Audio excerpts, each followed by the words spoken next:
tudo, agradecer na pessoa do Dr. Pimenta Marinho, ao Conselho de Administração, este convite, que é naturalmente muito honroso.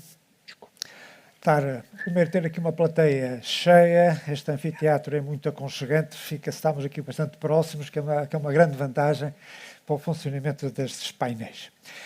Este painel tem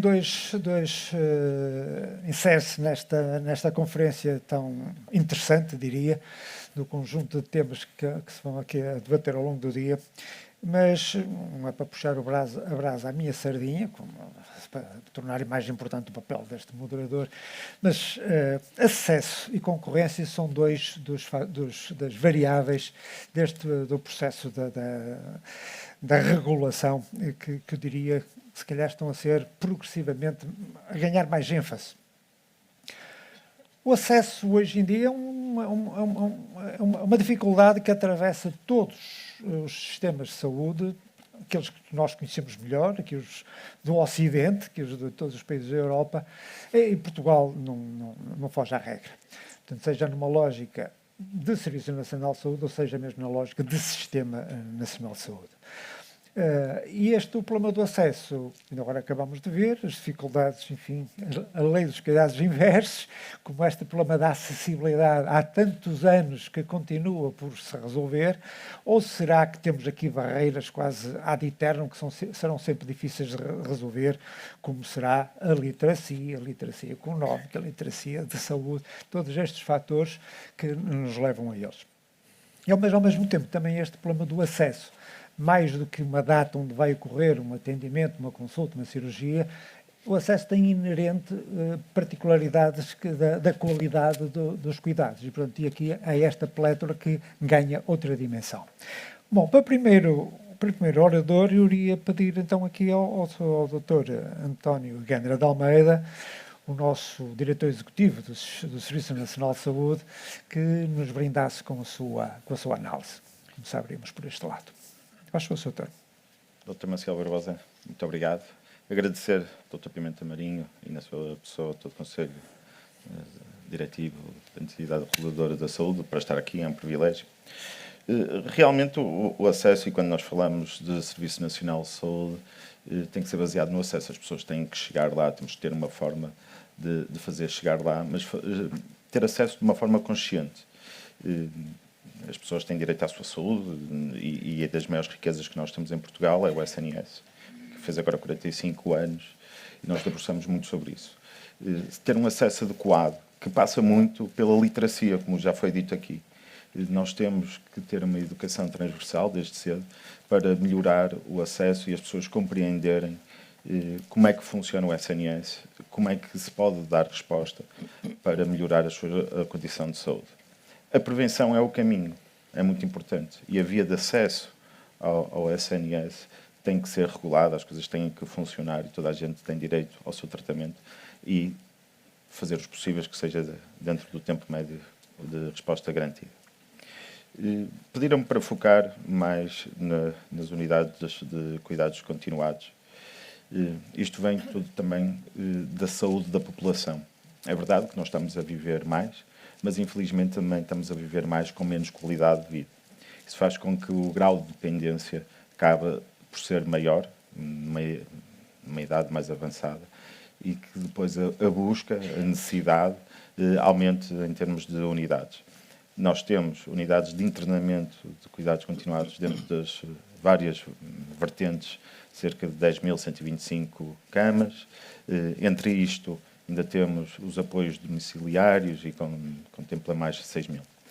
Foi feito um esforço muito grande para aumentar, porque nós precisamos de mais cerca de 5.500 no âmbito do PRR, isso está a ser desenvolvido, mas infelizmente as coisas demoram tempo, nós não podemos instalar, ter a necessidade de que as coisas aconteçam, por isso ainda vai demorar algum tempo isto acontecer para nós darmos uma resposta mais efetiva, quer nos cuidados continuados em todas as vertentes e uma coisa muito importante, que são os cuidados paliativos. A dignidade da vida é fundamental, nós não nos podemos esquecer disso. E se nós estamos doentes, estamos a precisar, nós temos que ser tratados e tratar os nossos com respeito e a dignidade que precisam numa fase mais frágil da sua vida. Para nós, a vida humana, as pessoas são muito importantes. E nós trabalhamos todos os dias nisso. Claro que há um caminho muito longo a percorrer. E, como disse, existem medidas que só vamos conseguir ver os seus efeitos daqui a vários anos, mas temos que as fazer. Os cuidados de saúde primários desenvolvem um trabalho fundamental e foi um desenvolvimento dentro do SNS fundamental. Os sistemas que funcionam muito bem têm um trabalho muito, muito bom, que nós temos que continuar a apostar porque é por aí também a prevenção da saúde, para depois mais tarde termos qualidade de vida e grande parte desta perda de qualidade de vida é devido às doenças cardiovasculares e por vezes doenças diagnosticadas nos estadios mais avançados. Por isso nós estamos a desenvolver também trabalhos nesse âmbito. O plano de emergência e transformação focou muito isso, e é claro, quando nós temos uma produção acrescida, também temos uma pressão maior, temos maior necessidade de camas. Nós todos sabemos que socialmente tem havido uma mudança de mentalidade, e temos o caso também dos casos sociais, que fazem uma pressão muito grande nos hospitais e que nós também temos que resolver. Ou seja, a acessibilidade acaba por estar condicionada sobre várias vertentes que nós temos que trabalhar. E isto só resulta trabalhando em conjunto e sabendo das fragilidades. O SNS não gosta de falar em concorrência, não, é complementariedade. A complementariedade é o SNS com o setor social e o setor privado. Quando nós não temos capacidade de dar a resposta que nós devemos dar, nós devemos, e fazemos, ir ao setor social, ir ao setor privado para darmos uma resposta digna, de qualidade e com segurança aos nossos utentes. O SNS existe para a população, para quem precisa. E estamos a trabalhar nesse sentido. Demora tempo, existe, e como é sabido por todos, os tempos de espera para as unidades. E as unidades são tão importantes na reabilitação, na manutenção. E quanto mais cedo começarmos os programas de reabilitação, a probabilidade de recuperar a qualidade de vida é muito importante. Não só para a pessoa em si, para a família e socialmente. Acaba por ser um trabalho muito humano, um lado muito humano que nós temos que nos virar também para a vertente humanista da saúde e não nos esquecer, porque é que nós também trabalhamos na área da saúde. Nós trabalhamos na área da saúde para as pessoas, que não haja dúvidas disso. Muito obrigado, doutor, pelo início e pela gestão do tempo. Portanto, como segundo interveniente, podia pedir ao Dr. Xavier Barreto. O Dr. Xavier Barreto é o presidente da Associação Portuguesa dos Administradores Hospitalares, enfim, uma profissão com grandes responsabilidades na gestão dos hospitais, e ele tem a experiência de trabalhar, de estar à frente do maior hospital da região norte, o Hospital São João. Dr. Xavier Barreto, queira nos brindar com o seu contributo, com a sua análise. Muito bom dia. Eu começo naturalmente por agradecer o convite à entidade da saúde, na pessoa do Sr. Presidente, Dr. Pimenta Marinho, cumprimentar o Conselho Diretivo, os meus colegas de painel, cumprimentar todos os que estão na sala.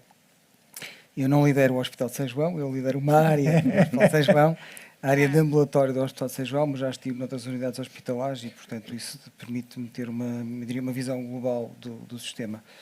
E o que me foi pedido foi que tentasse antever as mudanças que nós achamos que vão acontecer no Serviço Nacional de Saúde e, em concreto, no seu modelo de prestação de cuidados, e de que forma é que isso poderá ter consequências em termos de acesso, concorrência e regulação. Foi isso que eu procurei fazer. Tenho alguns slides que eu pedia para projetarem. São 10 slides. Eu vou tentar não consumir mais do que os 10 minutos que me deram. Pode passar, por favor.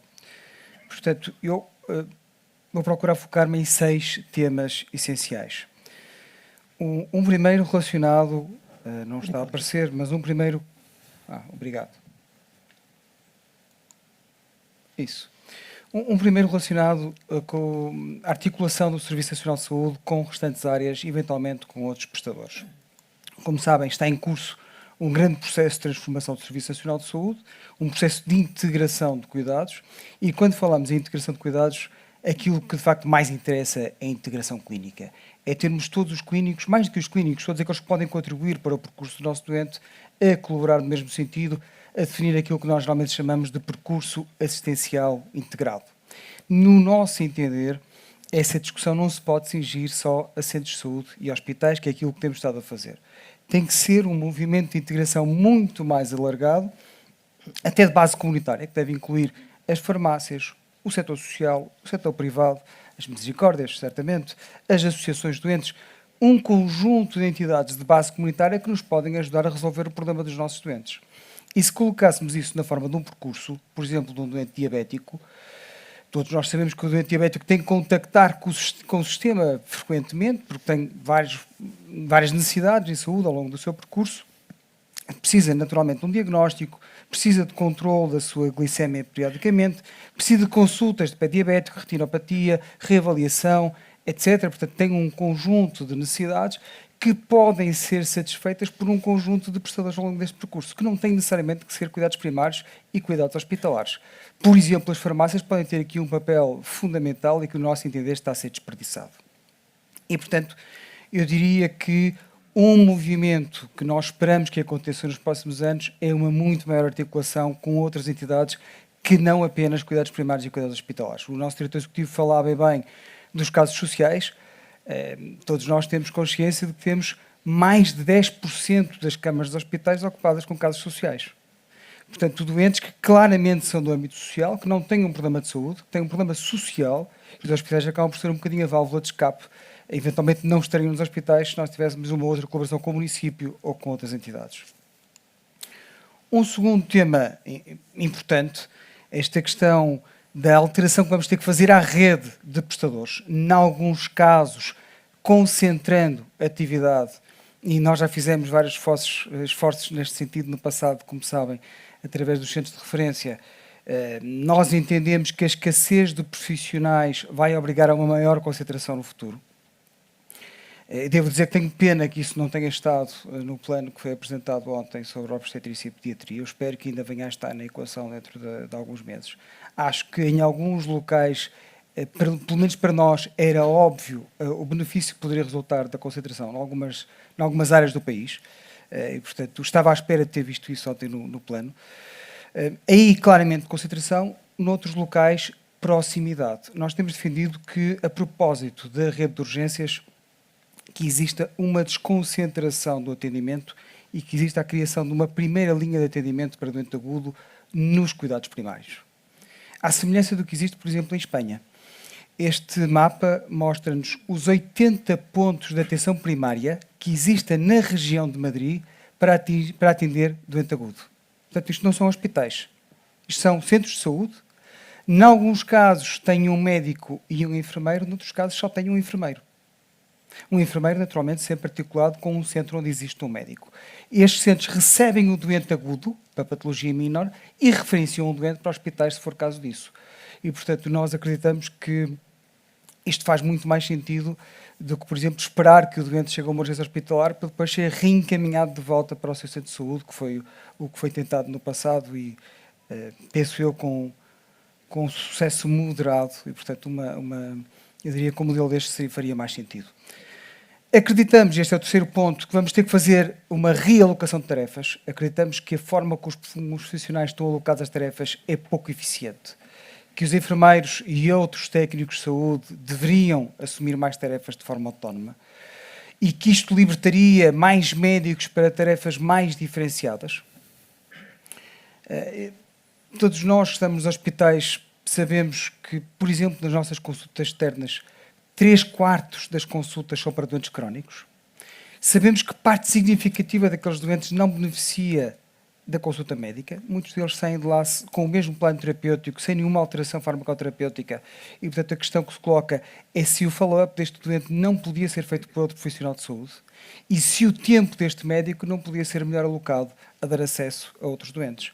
Portanto, eu acho que isto, a mim, pelo menos, levanta-me sempre uma questão ética. Se é ético nós ocuparmos o médico com doentes estáveis, sem necessidades de alterações farmacoterapêuticas, ao mesmo tempo que temos doentes à espera há mais de um ano por uma consulta. E, portanto, eu acho que isto tem que ser discutido urgentemente. A questão do financiamento. Neste momento, nós temos várias formas de financiamento em Portugal. As ULS são financiadas por captação. Os IPOs são financiados por produção. As parcerias público-privadas também têm um contrato que vem do passado. Os prestadores privados contratualizados com o SNS também têm preços naturalmente acertados, mas por episódio com o Estado. E tudo isto cria incentivos diferentes. A capitação foi criada para que os hospitais se focassem mais na promoção da saúde, na prevenção da doença, para não induzir tanta produção, mas tem riscos. Como sabem, o valor da capita, o valor a que nos estão a pagar, é calculado com custos de há 2 ou 3 anos. E, portanto, não incorpora a inovação terapêutica que nós estamos a utilizar hoje. Os valores a que nos pagam hoje os nossos doentes estão desfasados dos nossos custos reais e isso traduz naturalmente em prejuízos nas contas dos hospitais.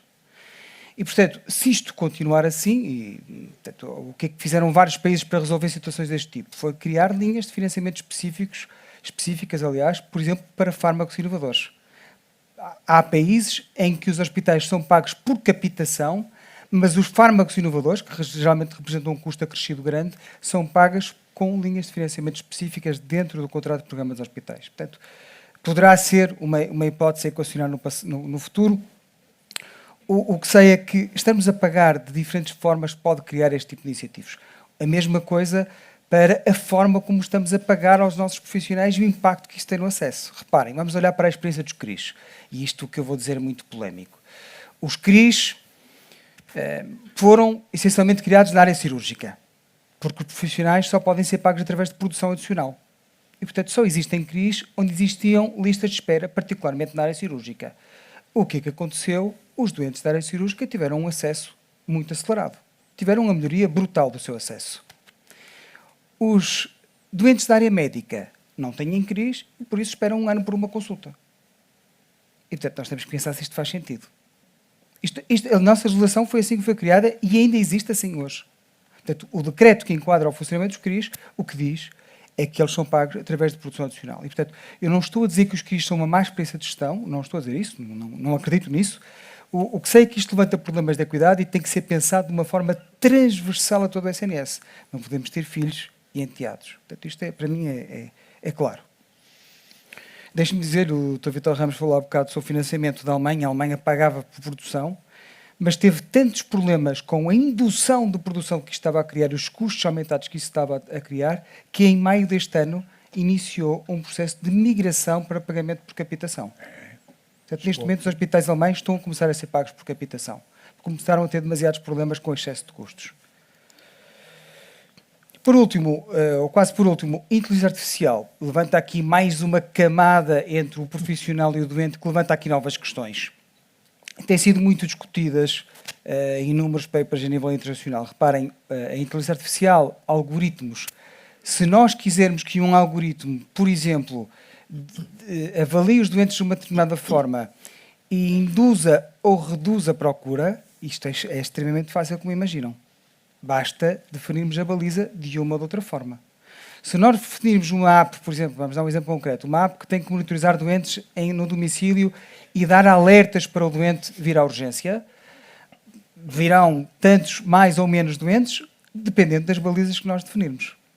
E, portanto, isto é aquilo que nos espera. Qual vai ser a nossa capacidade para ir dentro dessas aplicações, perceber o algoritmo e quem é que o definiu e porquê?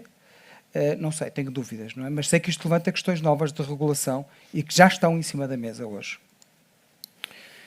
Por último, esta última questão é o meu 6º ponto, a necessidade de compararmos desempenho. Este é um site alemão que foi lançado também recentemente, que compara o desempenho de 1.700 hospitais alemães. Diz-nos quais são os procedimentos que são realizados, quais são as equipas, quais são as intercorrências e, portanto, nós temos, neste ponto, Portugal, como sabem, tem tido avanços e recuos nos seus sistemas de avaliação de desempenho e, portanto, se eu pudesse lançar hoje um desafio à entidade reguladora da saúde, porque sei que isto também está no vosso âmbito, era de retomarmos esta ideia de avaliar o desempenho, a qualidade do desempenho hospitalar e de disponibilizarmos esta informação aos doentes para poderem, no fundo, escolher melhor. Muito obrigado. Obrigado, doutor. Vimos o Dr. Xavier era só responsável por um departamento, mas conhece bem a dinâmica total dos hospitais. Bom, temos agora, passando a ironia, pedíamos o contributo ali à doutora Cristina Camacho, portanto, integra o gabinete de Presidente da Autoridade da Concorrência. que é o segundo tema, o segundo item do nosso painel. Faz favor, Sr. Muito obrigada. Começava por agradecer o convite para estar presente e felicitar a entidade reguladora da saúde, na pessoa do seu presidente, do seu conselho diretivo, todos os colaboradores. Muitos parabéns por estes 20 anos e por este evento. Todos sabemos que o acesso aos serviços de saúde com níveis de qualidade adequados e com preços comportáveis é fundamental. E a política de concorrência pode ter um impacto positivo na medida em que influencia os comportamentos dos operadores económicos, por um lado, e também, da perspectiva preventiva, até a própria estrutura do mercado. E esta pressão concorrencial entre os operadores leva-os a não poderem subir os preços, por exemplo, a um nível supraconcorrencial, a não criarem barreiras artificiais à entrada de novas formas mais eficientes de prestação de cuidados de saúde, o que tem, em última análise, um efeito positivo no bem-estar dos utentes. E é neste encontro entre segurança, acesso, qualidade e preço que a concorrência tem um papel importante. A concorrência e a regulação, andando de mãos dadas, têm um papel importante a desempenhar. E neste tempo que me foi concedido, ia passar aqui uma panorâmica da intervenção da Autoridade da Concorrência na área da saúde e depois lançando algumas pistas no final de futuro. E não é possível falar da atuação da Autoridade da Concorrência na área da saúde sem falar também da cooperação excelente que existe com a entidade reguladora da saúde. São vários momentos de intervenção em que foi fundamental esta cooperação e, aliás, aproveitando o facto de estarem aqui presentes também muitos outros reguladores setoriais, dizer que a Autoridade da Concorrência tem este empenho em estabelecer canais de cooperação próximos com os reguladores setoriais, na medida em que nos permitem, são as entidades especializadas com acesso a dados e informação que permitem tornar as decisões mais robustas. E a lei prevê mecanismos de cooperação, nomeadamente consultas, pareceres, nos momentos de atuação da Autoridade da Concorrência. E se pensarmos em anos mais recentes, desde 2017 a Autoridade já pediu 200 pareceres a entidades reguladoras setoriais e 13% desses pareceres foi à entidade reguladora da saúde, o que atesta bem a importância desta cooperação. E na área de investigação de práticas ilícitas que temos, esta cooperação foi fundamental, por exemplo, em investigações recentes no fornecimento de serviços de teleradiologia aos hospitais, onde foi detectada uma prática de cartelização, e também de análise, um caso mais recente de investigação que tivemos, de sancionamento de cartelização na área das análises clínicas e dos testes à Covid-19, onde a atuação da autoridade visou precisamente pôr termo a estas práticas ilegais, para que tanto oneram os orçamentos dos hospitais e põem em causa também a qualidade dos serviços prestados. Uma outra área de atuação é o controle de operações de concentração, e aqui os números de atuação da Autoridade da Concorrência também são expressivos, na medida em que já analisou mais de 49 mercados na área de saúde, incluindo hemodiálise em várias regiões do país. E nesta vertente, dizer que a análise da Autoridade da Concorrência tem salientado que o sistema de saúde português pode ser analisado de duas perspectivas. Por um lado, a perspectiva da natureza de quem presta os cuidados e, por outro lado, a natureza de quem financia esses cuidados, sendo que estas dimensões estão relacionadas. E aqui a prática decisória da Autoridade da Concorrência tem evoluído no sentido de se equacionar uma possível segmentação do mercado do produto relevante entre o setor público e privado, atento à possibilidade das entidades públicas e privadas não exercerem um grau de concorrência suficiente entre si. E creio que ser também o entendimento da ERSE e também resulta da prática decisória da Comissão Europeia, que tem por base as diferentes características apresentadas pelo setor público e pelo setor privado, desde logo ao nível das condições de acesso aos cuidados de saúde. Do ponto de vista geográfico, estas análises têm valorizado, têm-se tendido também a definir como os mercados relevantes, os mercados a nível regional, tendo por base uma análise das características da procura, no fundo, o tempo de deslocação que os utentes devem percorrer para obter os seus cuidados de saúde, e temos limitado os mercados à volta das NUTs nível 3. A Autoridade da Concorrência já analisou 19 operações de concentração na área hospitalar, o que se traduz numa atuação que visa preservar opções de escolha e de acesso dos utentes aos cuidados de saúde. Uma terceira dimensão da atuação é a promoção a promoção das condições de concorrência através de estudos, pareceres, recomendações, o que nós denominamos de advocacy. E aqui mencionaria também um exemplo de cooperação relevante entre a ADC e a ERS, que foi o estudo da hemodiálise, que foi concluído em 2021 e no qual foi essencial o contributo, as informações, a troca de impressões com a entidade reguladora da saúde, que depois levaram, no entender da autoridade da concorrência, à apresentação de algumas recomendações ao Governo que visavam reforçar a certeza jurídica na abertura de novas clínicas, a comparação da qualidade do tratamento dos cidadãos e permitir a mudança de clínica pelos utentes, tudo isto tentando promover a concorrência, o aumento da oferta e da acessibilidade dos cuidados de saúde. Como para não tomar muito tempo ao painel, que sei que também teremos ainda muitas intervenções, gostava só de deixar 2 notas de futuro e complementando aqui alguns aspectos também que o Dr. Xavier Barreto mencionou, que são desafios que identificamos já como atuais e futuros, que têm, na verdade, impactos transversais na economia e na sociedade, mas que também revelam especial acuidade na área da saúde. E o primeiro seria precisamente a inteligência artificial, que os dados que consultei da McKinsey do ano passado estimam que o potencial, o desenvolvimento da inteligência artificial na área da saúde pode proporcionar um potencial não realizado ainda de $1 trilhão e as possibilidades são múltiplas, desde tarefas mais rotineiras e propensas a erros, como eventualmente, obviamente sempre sob vigilância humana, a componente clínica. E aqui mencionar que o papel da autoridade da concorrência no desenvolvimento da inteligência artificial generativa visa precisamente a preservar a pressão concorrencial neste novo mercado, neste setor que se desenvolve, de forma a que os incentivos à inovação são preservados.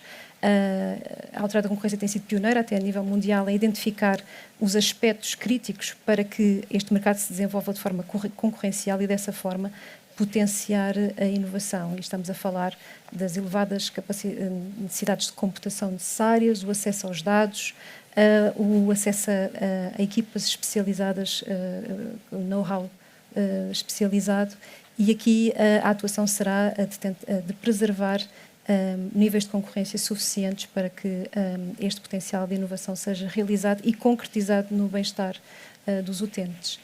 Outra dimensão, outro desafio que também temos identificado e partilhar também convosco, que é uma área de atuação prioritária da autoridade da concorrência, são os mercados de trabalho. E aqui não me estou a referir à concorrência ou à discussão sobre os atos próprios de determinada profissão, também não me estou a referir às discussões sobre o que é o nível apropriado de formação dos profissionais. Também não me estou a referir a legítimas negociações de concertação social, o que estou a referir-me são acordos entre empresas que visam, por um lado, delimitar entre si o nível as suas políticas de gestão de recursos humanos, quer ao nível salarial ou outros, ou então acordos que visam prevenir a angariação mútua de profissionais de saúde entre empresas concorrentes. E trago este tema aqui porque, a nível mundial, foram identificados este tipo de práticas com especial cuidado na área da saúde, quer ao nível de médicos, enfermeiros, fisioterapeutas, e este tipo de práticas, na verdade, pode ter um efeito pernicioso não só na economia, na eficiência, mas também na qualidade, no investimento que os empregadores fazem na informação e na qualidade da sua força laboral. E por isso, obviamente, a dimensão de qualidade tem especial relevância no setor da saúde, e é por isso que trazia também este tema à discussão. Obrigada. Muito obrigado, doutor, por tocar também nestes pontos que são absolutamente vitais. Agora ia pedir a colaboração ali ao doutor Oscar Gaspar. Dr. Oscar Gaspar, é o Presidente da Associação Portuguesa de Hospitalização Privada, portanto, para além de ter sido também responsabilidades na governação, Secretário de Estado da Saúde. Mas já prescreveram. Já prescreveram, mas já estão prescreveram. Feliz. Mas quero dizer é que tem já uma larga experiência no mundo da saúde, do sistema, e agora está num dos setores, do setor privado. Quero dar a sua opinião sobre este assunto, sobre estes temas todos. Obrigado, Dr. Maciel. Se me permite, então... Já que está... Se me permitem, então, muito bom dia a todas e a todos. Obrigado à entidade reguladora, muitos parabéns por esta iniciativa, um cumprimento também especial aos meus colegas de painel.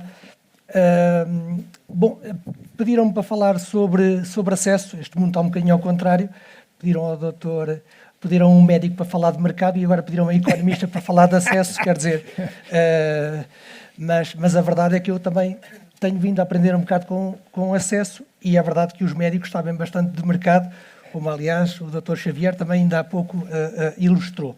Bom, o Dr. Vítor Ramos dizia há pouco que há uns anos na Alemanha se dizia que nós tínhamos uma cobertura de 130%, não é, em Portugal. Porventura também tem a ver com isto. Nós temos em Portugal, como todos sabem, um sistema beverigiano em que tem por base o Serviço Nacional de Saúde, em como disse o Sr. Diretor Executivo, e penso que a generalidade dos portugueses, se é que não todos os portugueses, mas penso que a grande generalidade dos portugueses entendem que o Serviço Nacional de Saúde é, de facto, o pilar da saúde em Portugal. É um pilar que é robusto e que nós queremos que seja robusto e que seja cada vez mais robusto e que preveja a cobertura dos portugueses. Dito isto, também é verdade, é um facto, que hoje temos um número muito significativo de portugueses com uma segunda cobertura. Nós hoje temos mais de 5 milhões e meio de portugueses com uma segunda cobertura, dos quais ultrapassámos agora, no passado mês, a fasquia dos 4 milhões de pessoas com seguro privado de saúde e depois temos mais 1 milhão e 600 mil pessoas com um subsistema, entre eles a ADSE. Ou seja, quando falamos de acesso, o acesso, obviamente, pode e deve ser falado em termos de SNS, mas o acesso também tem outras perspectivas. Este estudo foi lançado passada semana, é um estudo organizado pela AGAS, e em que se dizia, enfim, peço-vos desculpa pelas citações quase em causa própria, mas foram estas citações que foram apresentadas a semana passada, várias pessoas a dizer, bom, eu quando preciso ter acesso vou ao privado. Portanto, já 50% dos inquiridos recorriam ao privado em contexto de prevenção e rotina e apenas 1 em 4 portugueses é que não tem algum tipo de segunda cobertura. Ou seja, a parte privada da saúde é uma realidade.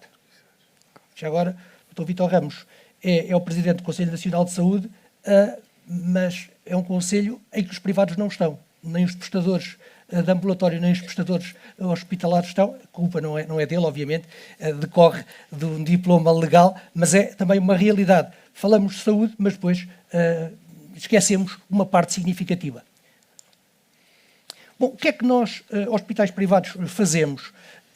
Estes dados decorrem de um inquérito que fazemos ao início de cada ano relativamente ao ano transato e, portanto, nós basicamente fazemos 257 mil grandes e médias cirurgias, 9 milhões e 300 mil consultas de especialidade, cerca de 1 milhão e 400 mil episódios de urgência e 14 mil partos, com taxas de crescimento significativas, a não ser a questão do SIGIC, ou seja, o trabalho que nós fazemos com o setor público, porque de facto o SNS não tem recorrido aos privados, pelo menos nos últimos 3 anos.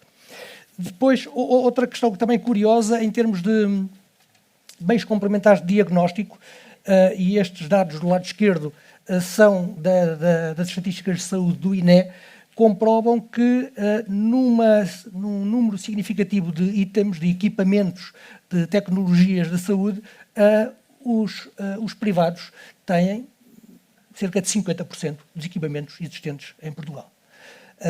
E em termos de número de episódios por ano, nós fizemos qualquer coisa como 1 milhão e 600 mil raios-x do ano passado, 1 milhão e 700 ecos, 700 mil TACs, cerca de 500 mil ressonâncias magnéticas.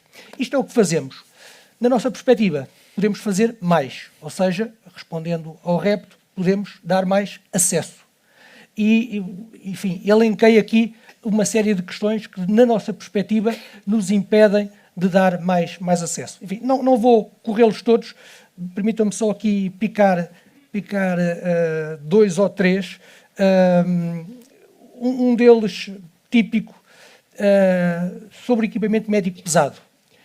Nós temos uma lei de 1995, uma lei que toda a gente considera que está caduca, uma lei que foi objeto de uma análise por parte do ministro Paulo Macedo, que publicou um relatório sobre os equipamentos hospitalares e que diz que a lei que deve ser mudada, mas, enfim, estamos em outubro de 2024 e a lei não foi mudada. E, portanto, quando um privado quer comprar um acelerador linear, quando um privado quer investir num PET, não pode. Não pode. A lei não permite aos privados a investirem num PET, porque supostamente a regra de captação está ocupada e, portanto, não é possível nós fazermos o investimento. Repare-se, estamos a falar de investimento privado puro e duro. Nós não estamos a pedir que haja nenhum tipo de convenção com o SNS. Nós estamos a pedir que haja liberdade de investimento para aumentarmos a capacidade de atividade hospitalar no país e não o podemos fazer. Também a questão este terceiro ponto que aqui coloquei, perdoem-me ali a expressão, mas foi utilizada por 2 médicos no nosso Conselho Clínico, recentemente realizado, a questão deste reagir aos espasmos do Serviço Nacional de Saúde. A verdade é que em Portugal nós não temos conseguido a ter previsibilidade, ter nenhuma capacidade de planeamento no sistema de saúde. Não estou a falar agora do governo A ou do governo B. Ao longo dos tempos, vêm bater à porta dos hospitais privados, ou dizem que vão bater à porta dos hospitais privados para resolver um problema no próximo trimestre, no próximo semestre, mas não há uma perspectiva de relação entre as partes. E, portanto, nós temos um problema com a palavra parcerias, porventura por causa das PPPs dos hospitais, mas é um instrumento que requer confiança do lado do público e do lado do privado, e a verdade é que não tem existido esse clima de confiança. E não estou sequer a imputar necessariamente ao lado público a responsabilidade por esta matéria. Estou a dizer que, de facto, tem havido dificuldade de nos relacionarmos. Também é verdade que estas dificuldades de interlocução são mais evidentes a nível de cúpula, digamos, a nível de decisões políticas, do que a nível prático. Na realidade, independentemente das regras estabelecidas, depois há uma relação friendly, habitual, entre muitos hospitais públicos e muitos hospitais privados, e as coisas vão-se fazendo. Quando falamos de acesso, basicamente, para o cidadão, acesso é ter uma consulta a tempo e horas, é ter uma cirurgia dentro do tempo máximo de resposta garantido, etc., etc., é sentir-se acompanhado, é ser tratado com humanidade, nenhuma dúvida sobre isso, isto está muitíssimo correto. Do lado do sistema, do sistema de saúde, acesso quer dizer também sustentabilidade, quer dizer olharmos para o futuro e garantirmos que num prazo de 3 anos, 5 anos, 10 anos, nós temos as condições de de ter uma oferta de cuidados de saúde que cubra as necessidades das populações. E, enfim, não vos querendo maçar, nem querendo, nem tendo aqui nenhuma expectativa de que tenha aqui a verdade, mas atrevi-me a listar aqui uma série de elementos que, no meu ponto de vista, têm a ver com o aumento de acesso à saúde em Portugal. Alguns deles até já foram referidos. Por exemplo, o Sr. Diretor Executivo do SNS referiu a questão da prevenção. É óbvio. Se nós não conseguirmos investir na prevenção, utilizando aqui o jargão de economista, se não conseguirmos conter a procura, não é limitar, mas é criar as condições para que as pessoas não necessitem de ir às urgências, nós não conseguimos explicar os números das urgências em Portugal. E se as pessoas vão é porque sentem necessidade de ir, mas não deviam sentir, devíamos criar condições para que os cuidados de saúde primários o resolvessem. Aquele célebre indicador que diz que aos 65 anos um português tem 7 anos de vida saudável e um sueco tem 17 anos. Porquê? Porque as pessoas chegam aos 65 anos em situações de saúde difíceis, com multimorbilidades. Ou seja, se apostarmos na prevenção, vamos fazer com que haja uma menos procura de episódios de agudos. E, portanto, a prevenção é óbvio que é essencial em termos do acesso. Também gostava de dizer que o aumento de acesso em Portugal vai exigir aumento do investimento em saúde. Aumento de investimento em saúde, no público e no privado. Nós, já foi dito pelo Dr. Xavier Barreto, o financiamento do SNS está aquém das necessidades. É necessário, quer em termos operacionais, como em termos de investimento. Obviamente que pugnando pela eficiência, pela produtividade, mas é preciso mais financiamento no público. E é preciso também, enfim, tem acontecido do lado do privado, tem havido uma disseminação maior pelo país de hospitais privados e tem havido clínicas que vão fazendo rede com os hospitais existentes. Três notas rapidíssimas. Uma sobre a transição digital, também já foi dito. O digital tem um potencial enorme na saúde, enorme, de acelerar diagnósticos, de ter terapêuticas mais adaptadas às pessoas, de também ganhos em termos de eficiência, da possibilidade das teleconsultas, portanto, de atuarmos em sítios em que é mais difícil termos hospitais ou termos determinado tipo de especialistas e, portanto, o digital é uma aposta absolutamente fulcral em termos de acesso. Por outro lado, nós na Europa estamos em plena implementação do European Health Data Space, não é? E, portanto, vai acontecer a necessidade de haver transferência de dados entre os diversos países e, por maioria de razão, se nós vamos permitir que um holandês possa consultar os dados de saúde no Algarve, também temos que conseguir garantir que no Porto um cidadão de Bragança consegue ter acesso aos seus dados de saúde. E, portanto, este é um desafio para o sistema, é um desafio para o público, é um desafio para o privado. E a última nota, esta da articulação, é que nós somos um país pequeno, com recursos limitados, nomeadamente a parte dos recursos humanos. Nós temos muita falta de recursos humanos na saúde. Não é porque o privado esteja a roubar ao público. Quer dizer, o SNS, com os seus 152 mil profissionais, tem hoje mais profissionais do que tinha há 3 anos ou há 5 anos. Tem mais médicos, tem mais enfermeiros. O problema é que o número de profissionais de saúde é insuficiente para as necessidades crescentes que nós temos. E, portanto, dito isto, eu acho que há aqui um desafio, diria, uma obrigação de todos, dos decisores políticos, mas também dos diversos agentes, de nos entendermos. Como diz a Presidente do Conselho de Finanças Públicas, o que tem que ser tem muita força. E, portanto, nós temos mesmo necessidade de nos entender, regras transparentes, sujeitas, obviamente, à regulação, mas que nos permita ter, por um lado, sustentabilidade e ter um maior acesso dos cidadãos portugueses aos cuidados de saúde. Muito obrigado. Obrigado, Dr. Oscar.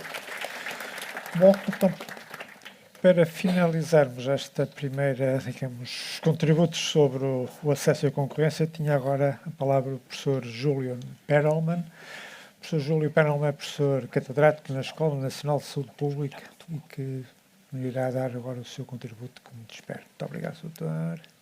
Muito obrigado. Muito obrigado pelo convite. Eu tinha também uma apresentação. Professor, tem que ir ali. Tem aí os botõezinhos dos comandos. Vou apresentar em pé que parece que aumenta a probabilidade de ser aplaudido. É verdade. Não é verdade? Terceiro slide. Também agradeço muito o convite, tenho muito gosto de estar aqui, sobretudo para debater este tema. Eu queria começar por os meus 2 primeiros slides, curiosamente são muito parecidos àquele que apresentou o Xavier Barreto, isto não foi combinado, mas é esta ideia de falar de integração de cuidados. Quando nós pensamos em integração de cuidados, é um tema que está muito na moda em Portugal e fora de Portugal. Pensamos, obviamente, no Serviço Nacional de Saúde, em particular na articulação entre os cuidados de saúde primários e os cuidados hospitalares, com a criação, em particular, das ULS, onde há realmente aqui um Conselho de Administração conjunto. Portanto, um processo de decisão conjunto e, obviamente, podíamos alargar essa ideia da integração aos cuidados continuados, aos cuidados na comunidade. Agora, a realidade é, obviamente, mais complexa, porque nós temos uma série de outros atores à volta desta ideia de integração, não é? que também contribuem para prestar cuidados de saúde, muitas vezes em complementariedade ou em concorrência ou de maneira suplementar com o Serviço Nacional de Saúde, as clínicas e hospitais privados, como exemplos recentes de ideias, de propostas de envolvimento do setor privado nesta colaboração com os centros de atendimento clínicos, as USFC, os laboratórios que prestam há anos e anos cuidados aos utentes do Serviço Nacional de Saúde, as farmácias que estão envolvidas na dispensa de proximidade, nas vacinações, as misericórdias, as associações, as ONGs que prestam cuidados a determinadas populações e também o papel das autarquias. Com a descentralização, não podemos esquecer, mesmo que seja o setor público, também estão a ter um papel cada vez maior na prestação de cuidados de saúde, e espera-se que venha a aumentar. E, portanto, eu vejo isto como estamos a falar cada dia mais de integração, mas numa visão muito centrada no SNS, e há um risco que eu vejo aqui de que esteja a acontecer exatamente o contrário, que é a fragmentação. Não é? Porque não há esta ideia de sistema de saúde e de que todos os atores estão aqui a cumprir um papel. Portanto, eu pus aqui umas setas, foram feitas completamente ao calhas, mas a ideia é dizer que a prestação de serviços, portanto, o Serviço Nacional de Saúde delega uma série de prestações aos privados, os privados reencaminham doentes para o Serviço Nacional de Saúde, etc. Portanto, os caminhos de colaboração e de comunicação são inúmeros. Agora, quais são os riscos da fragmentação? Ou seja, se nós não temos esta visão, pelo menos integrada, do sistema de saúde, que não se limita ao Serviço Nacional de Saúde.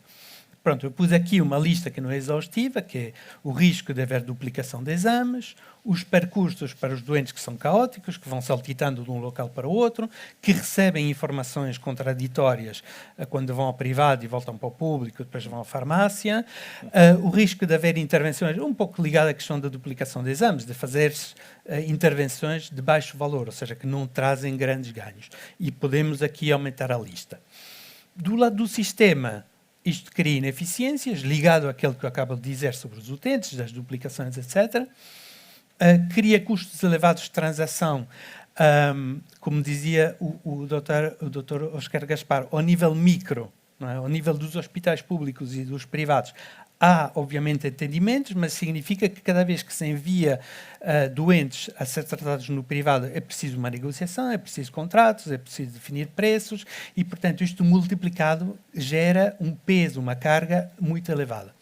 Os custos fixos são elevados também porque se estamos a duplicar trabalho, também os custos administrativos são também duplicados.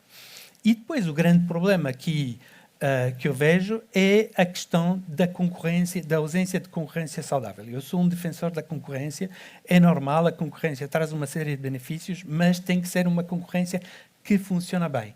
E para a concorrência funcionar bem, temos o ponto central da concorrência é a questão da informação.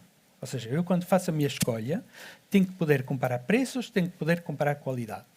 E quando nós vemos que os diferentes atores têm normas que podem ser diferentes, o mais óbvio entre hospitais privados e hospitais públicos, mas depois, dentro do próprio setor público, haver normas diferentes e dentro do setor privado haver normas diferentes, é muito difícil haver concorrência porque o utente não sabe com quem é que está a contar. E depois, pronto, isto é um ponto que eu penso que a entidade reguladora trabalha muito sobre esta questão, pelos vistos, que é a questão de que informação é que o utente recebe sobre a qualidade dos serviços prestados, com o facto, mais uma vez, de que há indicadores para o público, indicadores para o privado. Dentro do privado, alguns têm uns indicadores, outros não. Dentro do público, a mesma coisa, etc. Não é? E, portanto, é muito difícil pensar em concorrência quando, no fundo, não estamos a ter essa visão abrangente, com indicadores comuns, com normas comuns. Para o Estado, e quando digo o Estado, somos nós todos, os contribuintes. Qual é aqui a dificuldade, além de todo o resto ligado ao sistema?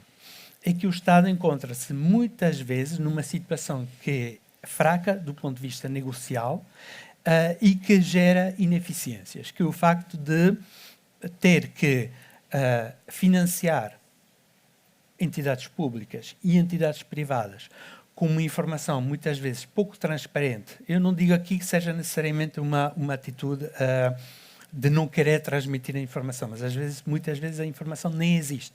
Sobre custos e qualidade, está numa posição às vezes fragilizada o Estado quando tem que negociar, porque negocia com um setor monopolista, com 2 ou 3 grandes atores, e portanto é difícil negociar porque não há de facto concorrência. E pronto, isto é um ponto que põe entre parênteses, a questão dos conflitos de interesse, que não vou me alongar sobre isso, mas é um ponto que me parece também muito importante. E, portanto, a ideia aqui é que deveria haver uma integração contratual. Qual é a diferença entre a integração na qual nós falamos no SNS e a integração contratual?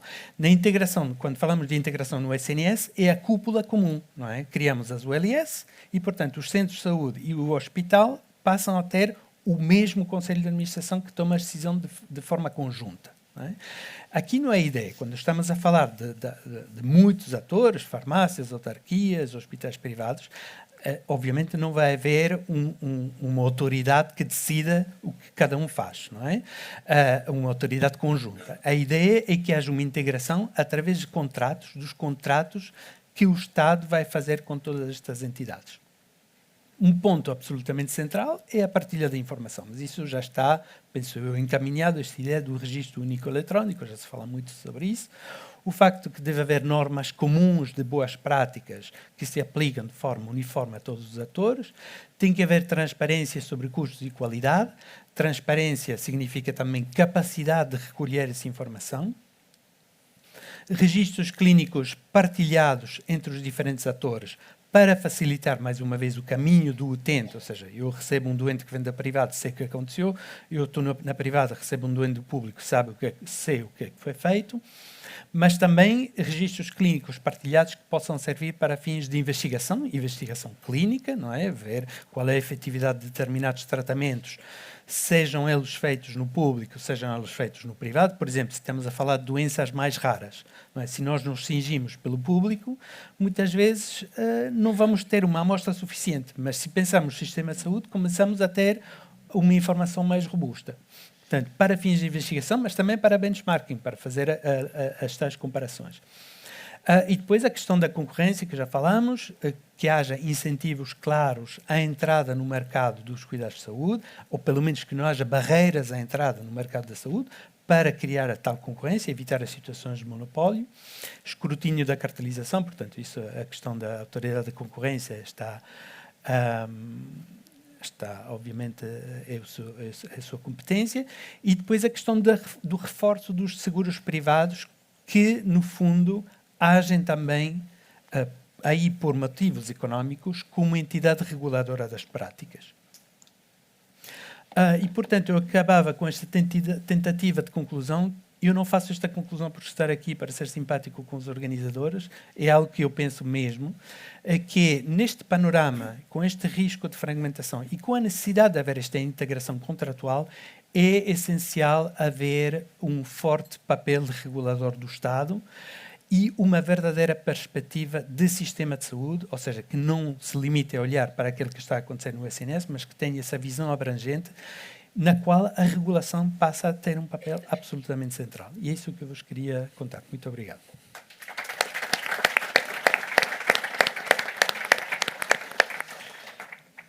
Muito obrigado, Sr. Professor. Portanto, nós ainda temos aqui uns minutinhos, que se acaba às 13.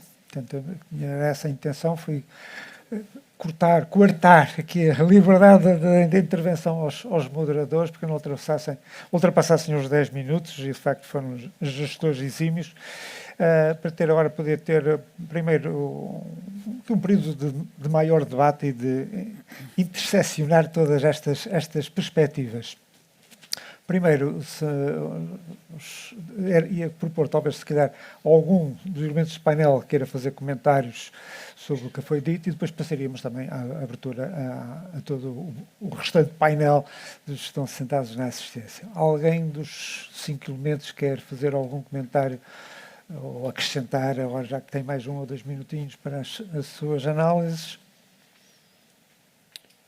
Doutor Eu posso Xavier, fazer faz favor. um comentário breve sobre esta relação entre público e privado.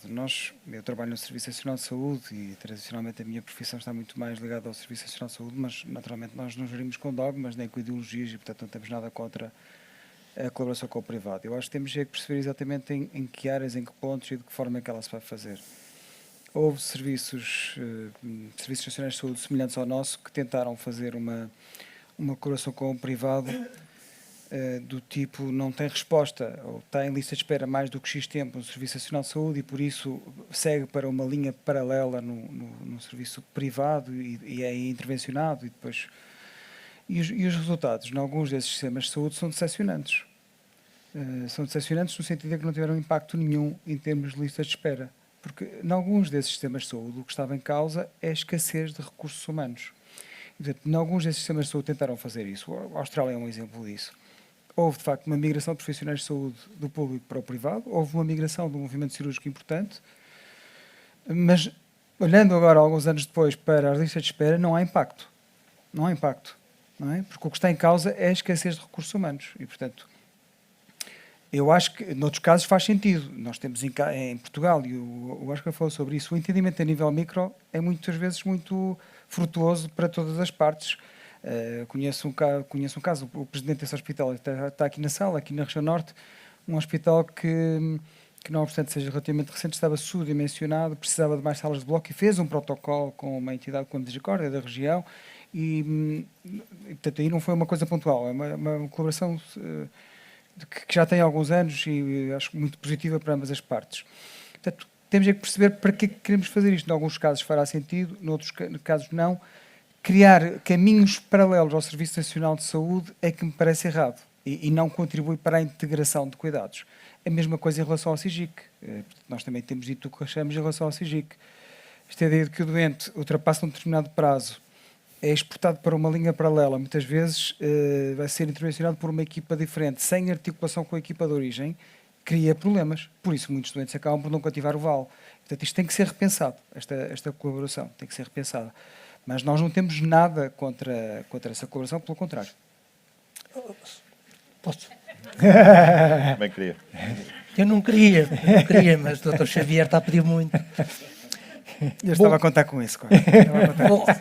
Bom, eu disse, portanto, os hospitais privados aumentaram a atividade em 2000 enfim, tirando a Covid, obviamente, aumentaram em 22, em 23, estão a aumentar em 24, nomeadamente em termos cirúrgicos.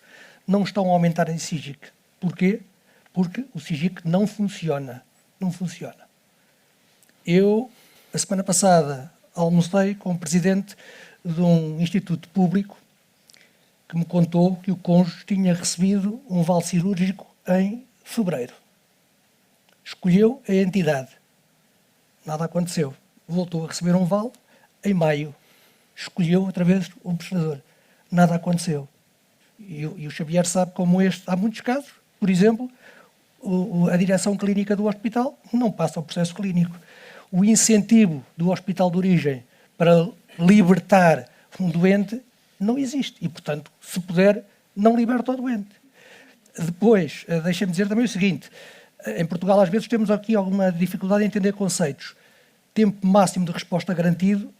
O máximo é que até esse momento devia estar a ser operado, o doente. Não é a partir daí é que se vai procurar uma alternativa.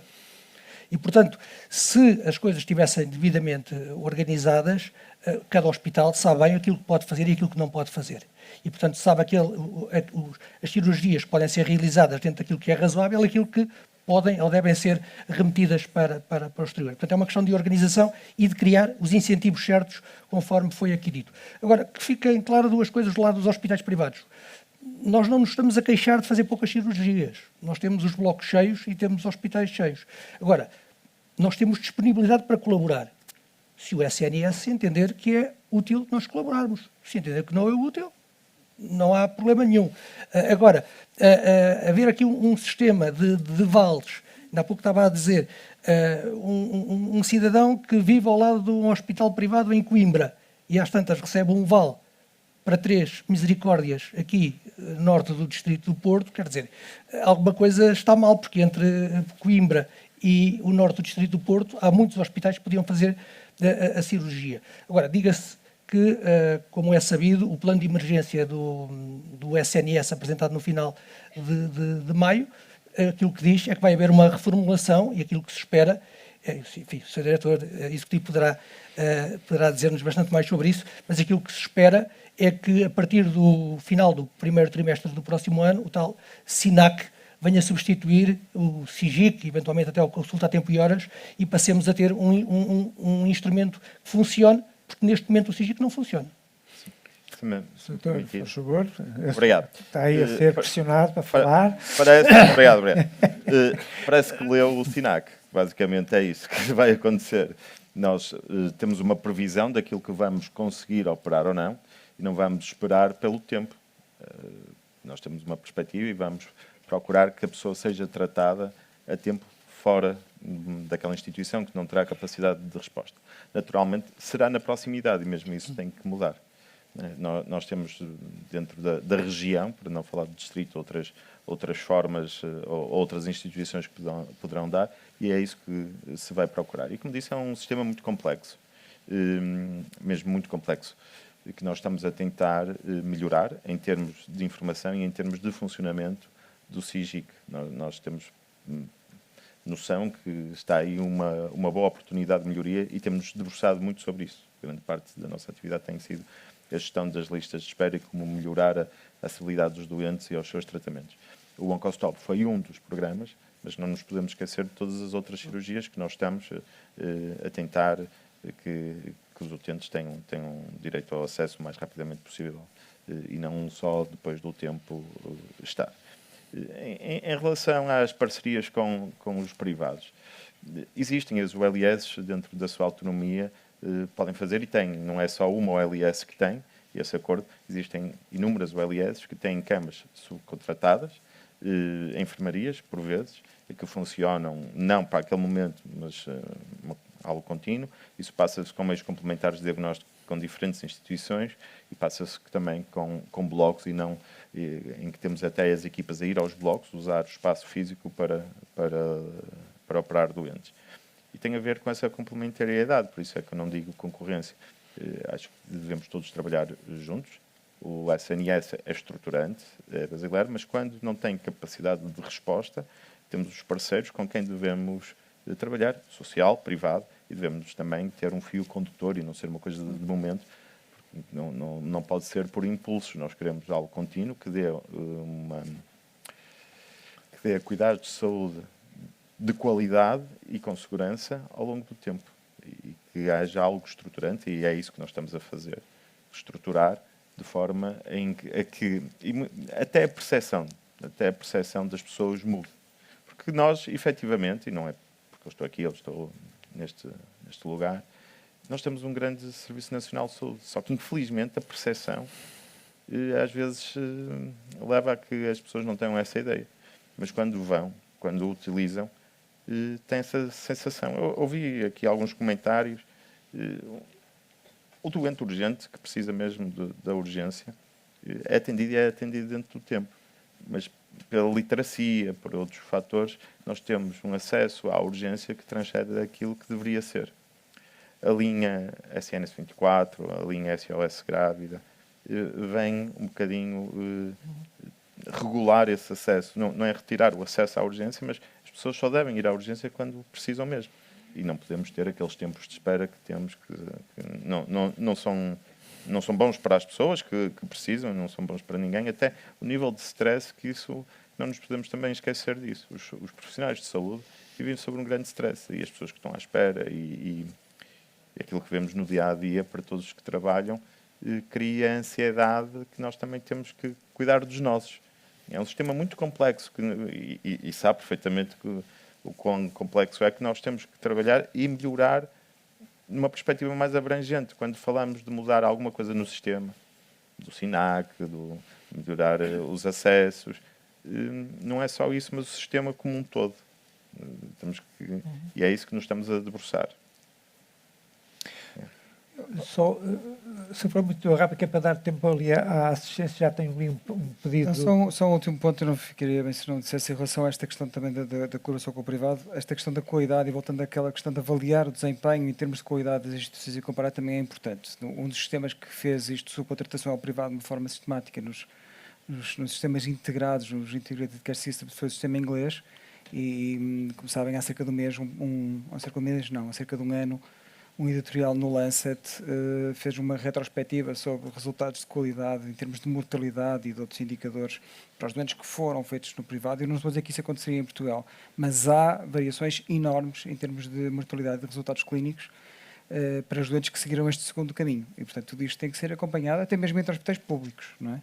Quem é que, se nós soubéssemos que no hospital público a taxa de sobrevivência de cancro de pulmão era 2 vezes melhor do que no outro, quem é que não escolheria aquele melhor, não é? Portanto, ninguém está a fazer este tipo de escolhas.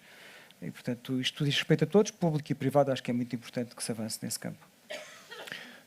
Elas, algumas são feitas só por alguns que têm acesso à informação. Pois. Qualquer um de nós, quando conhece bem o meio e o cirurgião A ou o médico B ou C, faz as coisas sem dizer nada a ninguém. Doutor, faz favor, como representante dos laboratórios privados, primeiro, o colega pediu primeiro, depois temos ali uma segundo pedido. Muito obrigado, Jorge Nunes Oliveira, sou presidente da Associação Portuguesa de Analistas Clínicos, que representa os laboratórios de proximidade que existem no país. De uma forma muito breve, eu gostei muito das apresentações, dou-os parabéns, mas parece-me que quando se fala em saúde e em termos públicos, estamos a falar em hospitais praticamente. Ou seja, a ideia que dá é que estamos a hospitalizar a saúde integralmente. E, por outro lado, depois falamos na proximidade, nos rastreios, etc., no tratamento dos doentes, até em casa e por aí fora. E quando falamos e estamos a discutir, falamos em hospitais pura e simplesmente. Este é o primeiro ponto. O outro aspecto que tem a ver com acesso e também com concorrência e qualidade tem a ver também, no caso dos laboratórios, que eu conheço melhor, também com regras, por exemplo, de licenciamento.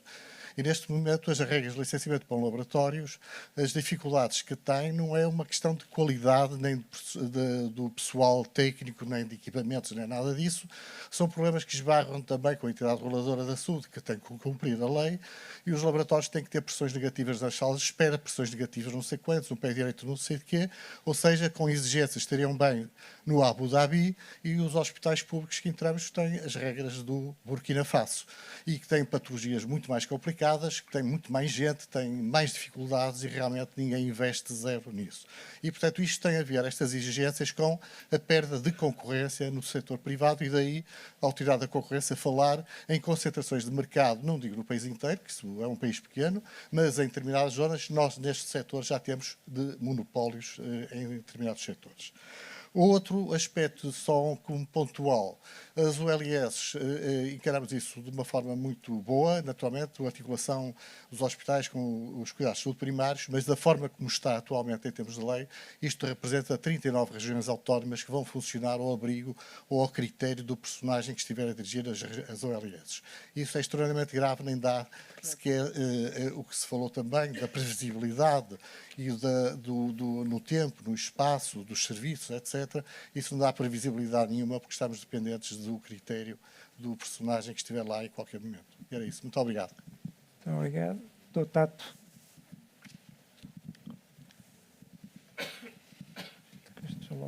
Bom dia a todos, o meu nome é Gustavo Tato Borges, Presidente da Associação Nacional dos Médicos de Saúde Pública, e eu vou fazer minhas algumas das palavras desta intervenção anterior, porque de facto nós continuamos a falar de acesso e só falamos de hospitais e consultas e cirurgias e urgências. E não falamos de facto daquilo que é a base e que deve ser a porta de entrada do Serviço Nacional de Saúde, que é o atendimento por medicina geral e familiar, dos cuidados de saúde primários, de proximidade, que nem sequer é a minha área, eu devia estar a falar também da área da saúde pública, que é outra área que também é sempre colocada de lado. Nós na saúde pública podemos e devemos, e temos essa capacidade de ajudar de facto todo o sistema, público, privado, cuidados de saúde primários, cuidados hospitalares, cuidados continuados, a ter um objetivo, um foco comum e um trabalho comum de desenvolvimento da sociedade. E quando falamos de prevenção, melhoria do nível de saúde das pessoas, de tornar o médico desnecessário, como dizia o professor Vítor há bocado, nós temos que olhar para este complexo sistema da saúde pública que envolve todas aquelas instituições que o professor Juliano também colocou ali. E, de facto, para nós querermos reduzir o número de urgências, o número de cirurgias necessárias, aumentar o número de anos de esperança de vida saudável aos 65 anos, nós temos de trabalhar em todas as áreas. E a saúde não pode ficar apenas fechada em si. E nós precisamos que haja condições de vida para as pessoas, sejam elas de habitação, sejam elas de trabalho, sejam elas de salário, sejam elas de alimentação, para que exercício físico, para que possam, de facto, atingir o seu potencial e todos nos podemos ajudar. E, portanto, nesta discussão alargada de acesso e concorrência, que eu também não gosto da palavra concorrência, eu gosto da complementaridade, e acho que não há problema nenhum, e a própria Associação Nacional dos Médicos de Saúde Pública não tem um viés que o público é o único caminho ou o privado é o único caminho. Achamos que é, de facto, possível complementar as respostas, e é esse o caminho que temos que fazer, mas há necessidade de criar um objetivo comum e de criar um caminho comum. Aqui a saúde pública, as entidades reguladoras, etc., podem ser um papel importante. E só para terminar, porque estávamos ali há um bocado a falar, e agora perdi-me com estas coisas. Isso acontece mais na minha idade. Mas... É verdade, é verdade, é verdade. Eu já estou a ficar na idade cinzenta, que nem sou nem idoso nem jovem, e já começo a perder algumas capacidades. Mas pronto, se calhar não era assim tão importante. Muito obrigado. Posso? Gustavo, peço desculpa, mas eu até falei bastante dos cuidados de saúde primários e da prevenção. Não foi de todo esquecido, e o caminho passa por aí. O acesso foi das coisas que eu foquei, e quando falei dos anos de vida com qualidade, passa muito pela prevenção, e a prevenção é feita pelos cuidados de saúde primários. É evidente que a saúde pública tem um papel fundamental, e fico muito feliz que tenho acompanhado ao longo dos anos o aumento da intervenção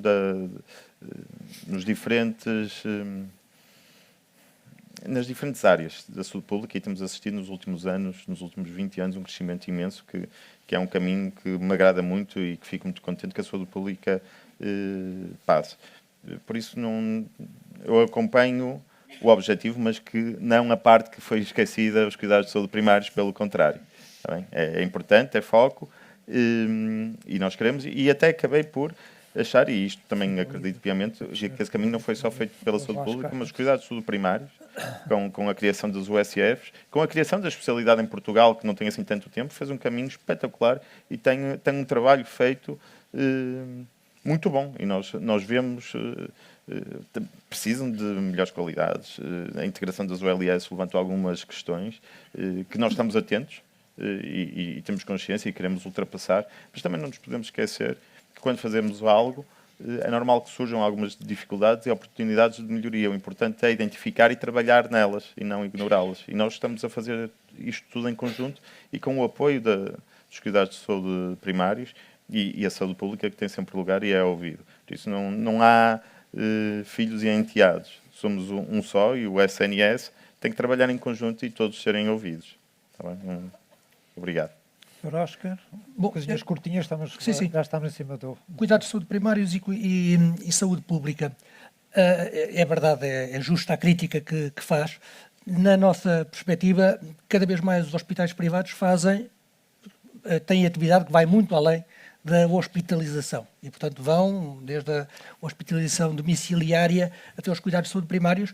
Na última conferência da ERSA em que estive, estava connosco o professor Pedro Pita Barros, que disse que, segundo os cálculos dele, 13% da população tinha médico de família nos hospitais privados. Tinha médico assistente nos hospitais privados.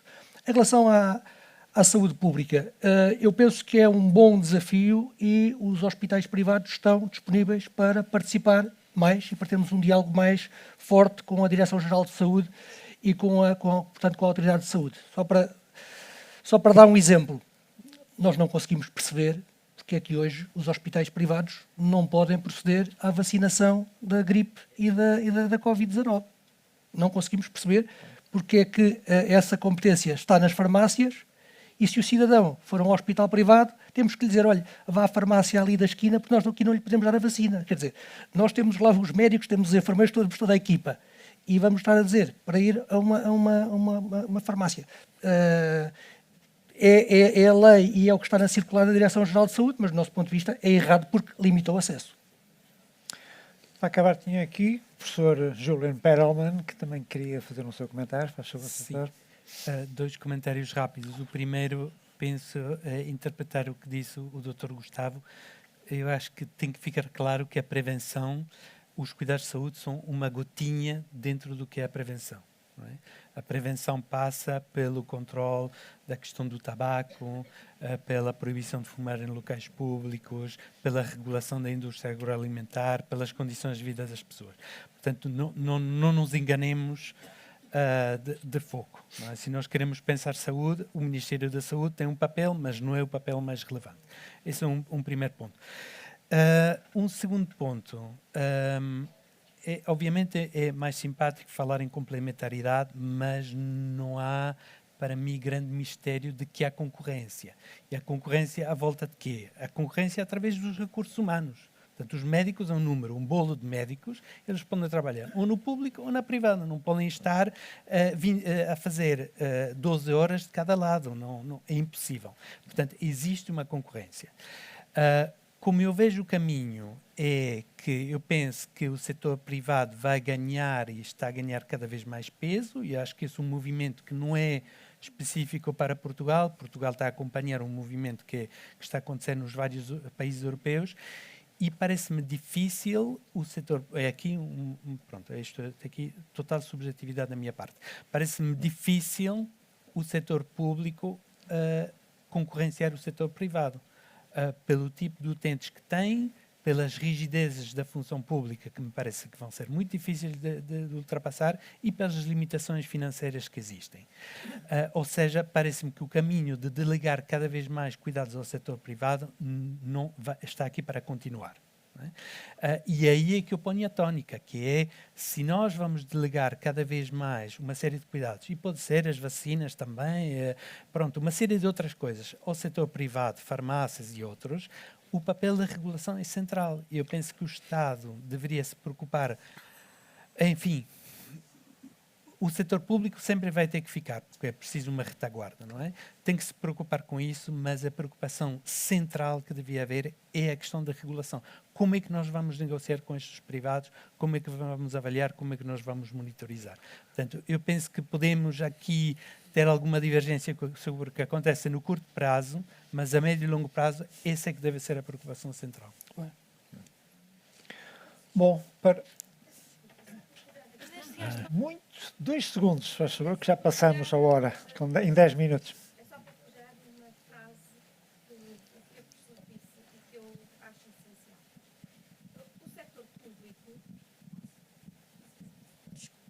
O setor público concorre com o privado, mas até certo ponto, porque há uma parte, uma dimensão da intervenção pública que tem outra função, que é a função social. Muito difícil um hospital público ou um centro de saúde ou uma entidade da área pública pode recusar um doente. Dificilmente. Claro. Nós em Portugal até somos um país que recebemos todos os doentes e de países estrangeiros. Um privado pode recusar. E tem recusado. Ou reencaminha. Ou, pura e simplesmente, basta que se faça uma análise das taxas de reinternamento ou das taxas de reencaminhamento. Que não foi aqui abordado, mas que tem a ver muito com a articulação do setor público com o setor privado. Se me permite, eu resumiria este painel em 4 conceitos. Inovação, que foi falado e muito bem, penso eu, pela senhora doutora Cristina Camacho. A articulação do SNS foi muito bem definida pelo senhor doutor Xavier Barreto. A questão da comunicação e informação, comunicação ao consumidor, transparência na comunicação e a concorrência saudável. É evidente que isto é essencial. Portanto, nós estamos a falar de sistema de saúde, não estamos a falar apenas do SNS ou apenas do setor privado. Estamos a falar de sistema de saúde, isto tem que estar integrado. Muito obrigada. Um de cada vez. Eu quero só acrescentar um ponto. Quando falo em regulação, é disso que estou a falar. É dizer, se o Estado delega o tratamento de um doente com cancro ao setor privado, não é? e o financia, significa que o privado tem que o tratar do princípio até o fim, inclusive os tratamentos a 15 mil euros por mês para doentes avançados. Essa é que é a regulação.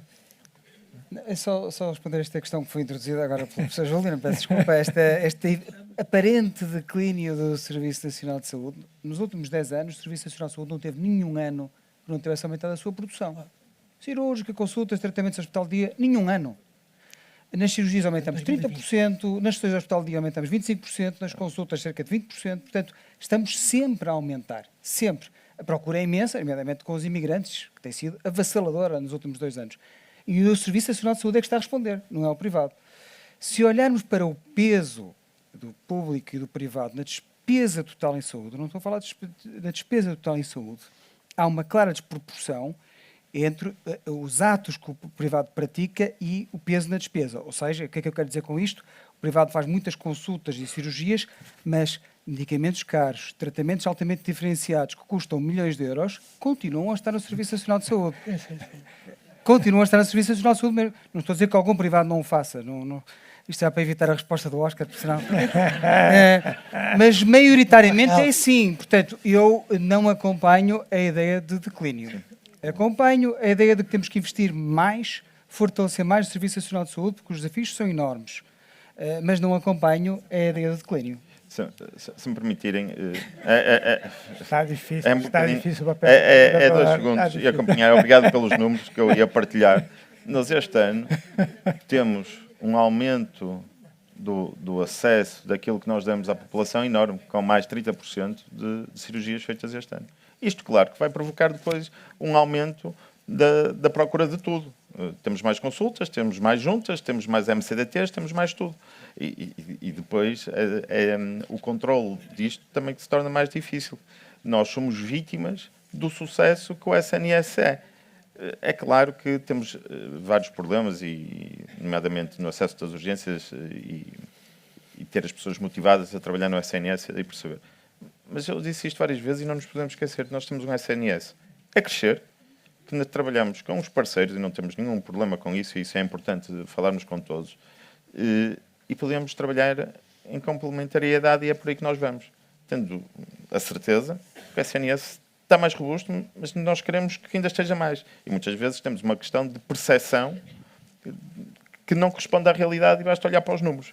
Podíamos estar melhor, claro, temos oportunidades de melhoria, sim, estamos a identificá-las e estamos a trabalhar nelas, não está tudo perfeito e longe disso. O importante é saber que estamos debruçados e queremos as pessoas a trabalhar connosco e temos a população a que temos que servir e dar resposta. Isso não, volto a repetir, não invalida que trabalhemos todos juntos, claro que nós queremos, mas é SNS primeiro.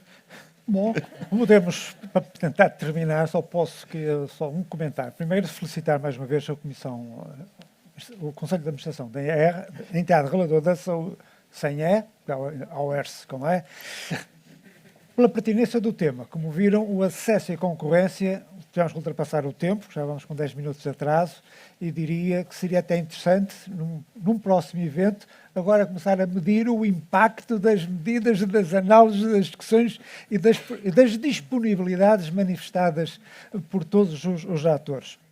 Portanto, acesso continua a ser um problema. Apesar do SNS, de facto, eu também sou, até porque é difícil para a minha geração não lutar pelo SNS, porque foi toda a vida a lutar por ele, vi-lo crescer, trabalhei lá 42 anos, é difícil. E não o vejo como esvaziar, não, vejo como outra coisa que tem faltado. É uma estratégia de saúde para o país. Saúde com S grande, em que apanha a promoção, a prevenção, o que é que faz o privado, o que é que faz o público, o que é que faz o setor social, o que é que faz a autarquia, o que é que faz o próprio cidadão. Enfim, essa estratégia de saúde integradora, global do sistema tem falhado. E, portanto, como dizia também aqui, acabava usando as palavras do professor, que era, estamos a sofrer as repercussões do sucesso. Eu até diria, do sucesso do SNS e do sistema. Porque depois há pessoas pelo seu próprio, todos sabemos, era da economia, em saúde, a oferta como é que se diz, nunca satura. A procura pode ser sempre estimulada. E, portanto, estamos vivendo isso. E sabemos que estamos a fazer cuidados a mais, cuidados desnecessários, com o risco de heterogeneia para as próprias pessoas, a gastar dinheiro a mais aos privados, aos públicos, porque andamos aqui todos a ir de um lado ao outro, e, portanto, este é um tema que eu diria que a entidade reguladora da saúde aumenta a vossa responsabilidade em regular todos, os públicos e os privados, o acesso num lado e no outro, e a concorrência desleal que começa a aparecer, não só com os monopólios, naturalmente, era a primeira área onde iria aparecer, mas neste momento está a aparecer subliminarmente, que põe em causa os princípios da ética e da deontologia em alguns casos. Parabéns pela vossa iniciativa.